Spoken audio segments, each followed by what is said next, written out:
반갑습니다. 은덕입니다.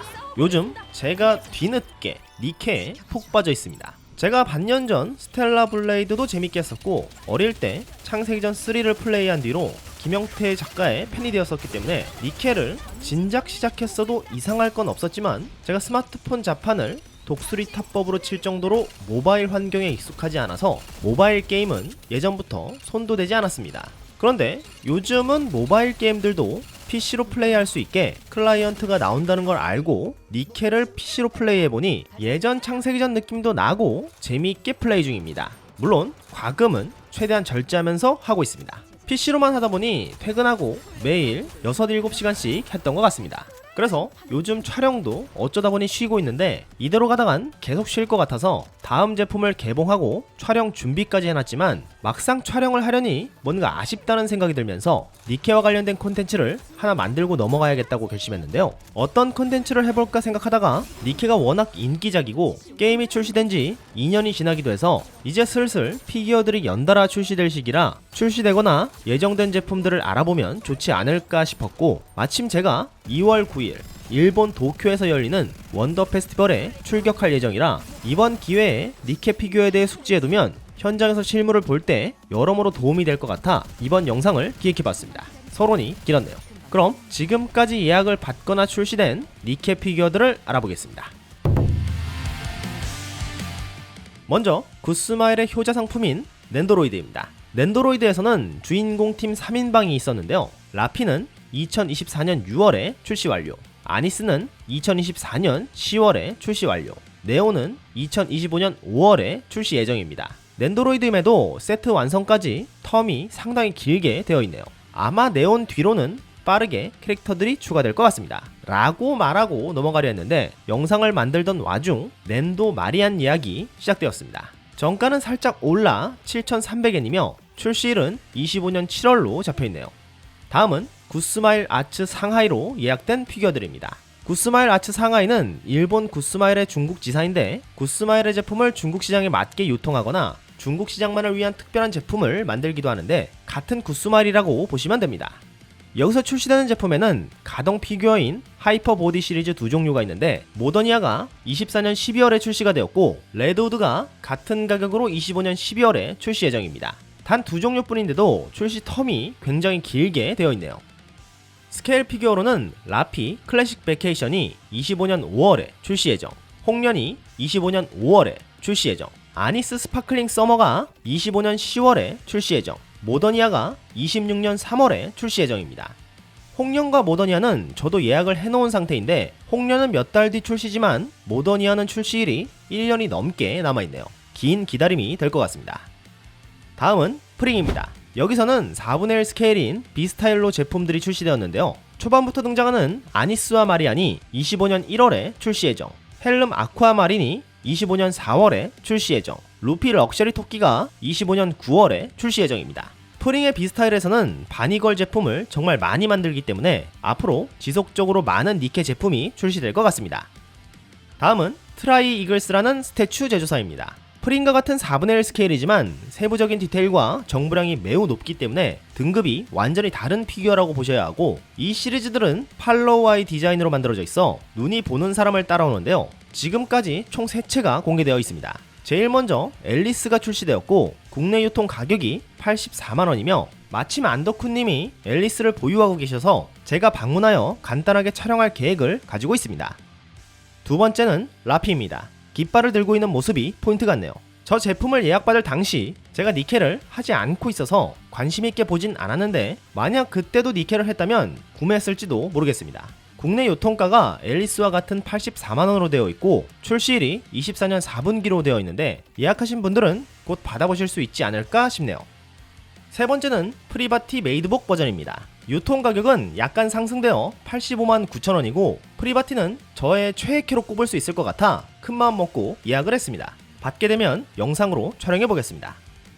다음은 하비사쿠라입니다. 하비사쿠라의 첫 제품이 22년쯤 출시된 걸로 아는데 몇 년 되지 않았음에도 정말 많은 작품이 출시된 제조사입니다. 저도 몇 개 구매를 해본 느낌으로는 퀄리티가 양호해서 눈여겨봤던 브랜드인데요. 니케 스케일 피규어로는 두 종류를 예약받았습니다. 원래 두 제품 출시일이 같았는데 루피는 출시일이 한번 연기되어 25년 4월 예정이고 사쿠라 흑야 암행은 처음 예정대로 25년 2월에 출시 예정입니다. 그리고 이 제품들은 일반판과 더불어 보너스 버전과 디럭스 버전까지 총 3종류로 예약되었는데 교체 파츠는 추가되지 않아서 제 기준에서는 일반판으로도 충분해 보였습니다. 다음으로는 후류입니다. 굿즈나 저렴한 상품들을 주로 생산하는 제조사지만 하위 브랜드로 페넥스라는 고급 피규어 브랜드를 따로 만들어 스케일 피규어는 그쪽을 통해 출시하고 있는데요. 아무래도 근본이 저가형 제품들이다 보니 가격대를 높여 스케일 피규어를 제작했음에도 가격만큼 고급스럽다는 느낌은 들지 않는 다소 안타까운 브랜드입니다. 여기서 출시된 제품으로는 엠마가 24년 9월로 이미 출시가 되어 있고 길로틴의 출시일이 24년 12월로 역시 출시가 완료된 상태입니다. 그리고 경품보다는 약간 윗등급인 테니톨 앨리스가 있는데 적당한 가격에 적당한 퀄리티의 제품이며 24년 12월에 이미 출시가 완료되어 있는 상태입니다. 다음은 맥스팩토리입니다. 맥스팩토리는 과거 구스마일 알토와 함께 연합을 이뤘던 브랜드 중 하나로 구스마일이 낸드로이드로 유명했다면 맥스팩토리는 피그마가 유명한데 옆집 알토의 영향인지 스케일 피규어의 조형도 상당히 좋은 브랜드입니다.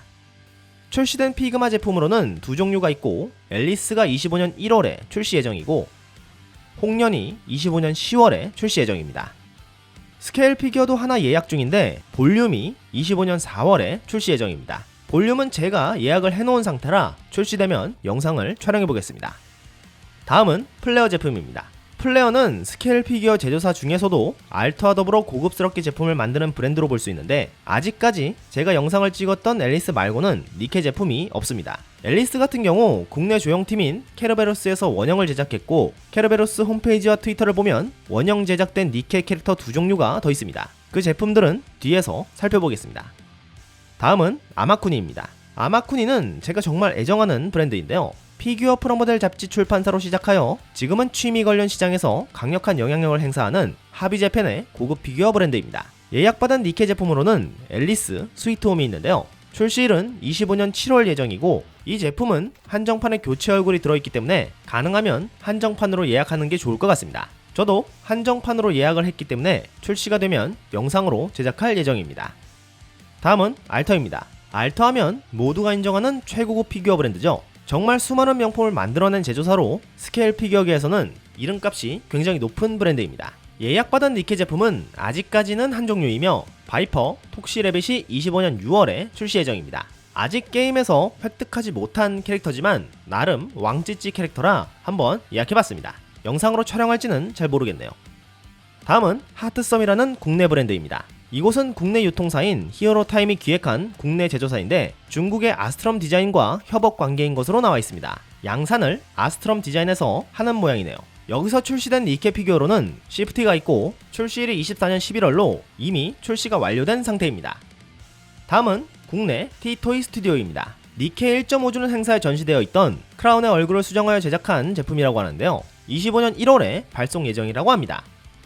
다음은 국내 GNF 토이즈의 피규어입니다. 여기서 제작한 니케 피규어는 길티가 있는데 6분의 1 스케일로 만들어서 그런지 몸을 숙이고 있는 자세인데도 높이가 29cm입니다. 재질이 폴리레진으로 되어 있는 걸 보면 생산을 많이 했던 건 아닌 것 같은데요. 원래는 24년 4분기에 발송 예정이었는데 트위터를 보면 25년 1월 말에 발송 예정이라고 합니다. 그리고 이 제조사의 또 다른 니케 피규어인 퀀시가 PVC 양산품으로 오늘 예약을 받기 시작했습니다. 길티와 마찬가지로 6분의 1 스케일이며 출시일은 25년 10월로 되어 있네요.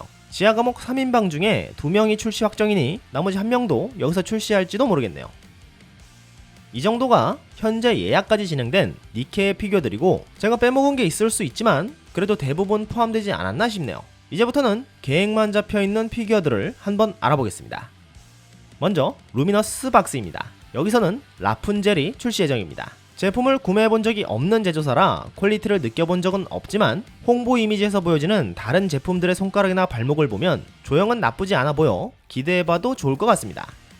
다음은 애니기프트입니다. 여기서는 크라운 네이키드 킹을 제작한다고 하네요. 화려한 이펙트와 더불어 노출 수위가 상당히 높아 보이고 있는데 제작하거나 협업했던 제품들을 보면 왜 이 캐릭터를 만들겠다고 했는지 알 것 같기도 합니다. 그리고 일러스트를 보면 빛이 나며 반짝이는 포인트가 다수 보이는데 이 느낌을 어떻게 구현할지 궁금해집니다.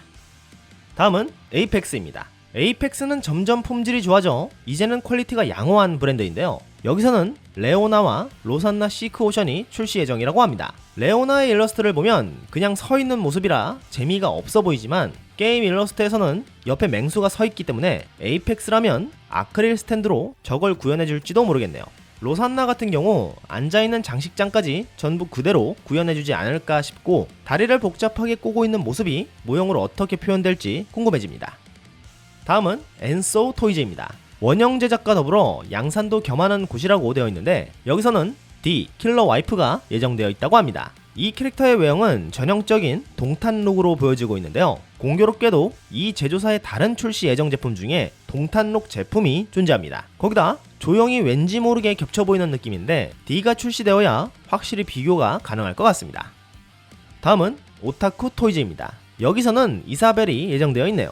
완전 신생 제조사라 출시된 제품이 딱 2개뿐인데 두 제품 모두 조형의 퀄리티가 좋아 보입니다. 거기다 아미아미 금관도 달아본 적이 있네요. 제가 실제로 제품을 살펴본 적은 없지만 이번 영상에서는 기대해볼 만한 그런 제조사라고 말하고 넘어가겠습니다. 다음은 코스모스 소라입니다. 여기서는 의자에 앉아있는 노이즈가 출시될 예정입니다. 이것도 완전 신생 회사로 출시된 제품이 아직 없습니다. 데스티니 차일드의 스노우폴 그릴라가 25년 1월에 출시 예정인데 중국 회사 치고는 가격대가 높은 편이라 살펴봤더니 베이스 장식이 규모가 있어 가격대가 높았던 것 같고 제품의 디테일도 좋아 보였습니다. 아무튼 제가 맥스팩토리의 볼륨을 예약했기 때문에 여기서 출시되는 노이즈도 아마 예약하지 않을까 싶네요. 다음은 하비 사쿠라입니다. 여기서는 4분의 1 스케일의 레드우드 넌센스 레드 복장과 7분의 1 스케일의 도로시 그리고 4분의 1 스케일의 신데렐라가 출시 예정입니다. 4분의 1 스케일이 껴있다는 게 불안하긴 하지만 셋 다 뭔가 대박 아이템 느낌이라 평타만 쳐도 구매각이 나오지 않을까 싶습니다. 다음은 플레어입니다. 아까 케르베로스에서 또 다른 니케 피규어의 원형을 제작한다고 했었는데요. 그 중에 하나가 베이입니다. 지금은 게러지 킷으로 판매 중인데 이 제품도 완성품 피규어로 플레어에서 양산이 되는 모양입니다. 저는 아직 니케를 시작한 지 얼마 되지 않은 뉴비지만 이 캐릭터가 버프를 주는 이미지로 보여서 여러 번 간택했던 친구라 예약을 받으면 바로 예약을 하지 않을까 싶네요. 그리고 또 하나의 니케가 바로 레드우드라고 합니다. 샘플은 도색까지 완료되어 있는 것 같은데 PVC 양산품 피규어로 출시하는지는 아직 미정인 모양입니다. 아마도 원더 페스티벌에서 확실하게 공개가 될 것으로 예상됩니다. 다음은 굿스마일에서 출시 예정인 제품들입니다. 누아르 흑묘와 블랑 백묘 그리고 레드우드 넌센스 레드입니다. 레드우드는 인기 캐릭터라 여러 제조사에서 손을 대는 것 같습니다. 다음은 맥스 팩토리입니다. 여기서는 루피 윈터 쇼퍼를 제작하는 걸로 되어 있네요. 맥스 팩토리는 스케일 피규어를 많이 출시하는 브랜드는 아니지만 출시하는 제품들이 대체로 제가 좋아하는 스타일인 폭력적인 바디라인의 캐릭터들이 많고 작고 귀여운 캐릭터는 가급적 손대지 않는 제조사라 니케와 상당히 어울리는 제조사로 볼 수 있어 니케 제품을 한 개 정도는 더 공개해줄지도 모르겠습니다. 다음은 프링입니다. 비스타일로 응원하는 베이와 클레이가 출시 예정이네요. 인앱 구매 확률형 아이템 포함이라고 하는데 피규어를 사면 뭔가를 준다는 건지 인앱 구매를 하면 피규어를 주는 건지는 잘 모르겠네요. 아무튼 프링의 비스타일은 제품 크기가 생각보다 크기 때문에 이렇게 뛰는 느낌으로 팔을 위로 올린 포징이라면 크기에서 느껴지는 박력이 상당할 것 같습니다. 다음은 유니온 크리에이티브입니다. 여기서는 메이든 언더 더 선이 예정되어 있네요. 거의 누드나 다름없는 모습인데 유니크리가 유저들에게 은근히 평가가 좋지 못한 브랜드입니다. 그래도 저는 유니온 크리에이티브가 캐릭터 본연의 느낌은 잘 살린다고 평가하기 때문에 나름 복잡해 보이는 몸짓을 잘 구현해줄 것으로 예상해봅니다. 다음은 알터입니다. 알터에서는 누아르와 블랑이 함께 있는 제품을 출시 예정인데 베이스는 요란하지 않지만 아무래도 두 제품이 합쳐있다 보니 볼륨감과 더불어 가격대가 두 채분의 가격으로 책정될 것 같습니다. 이 제품 같은 경우 100% 원패에 원형 샘플이 전시가 될 것 같으니 제가 직접 보고 소감을 말할 수 있을 것 같네요. 마지막으로 아마쿠니입니다. 여기서는 바이퍼 샤인 오브 러브, 마스트 파이레츠 하트, 폴크망 모이스트 레빗 이렇게 세 채가 예정되어 있습니다. 한 번에 3명인 걸 보면 아마쿠니에서 앞으로 니케 피규어를 다수 출시해줄지도 모르겠네요. 저 같은 경우 아마쿠니 제품은 상당수 예약하지 않을까 싶습니다.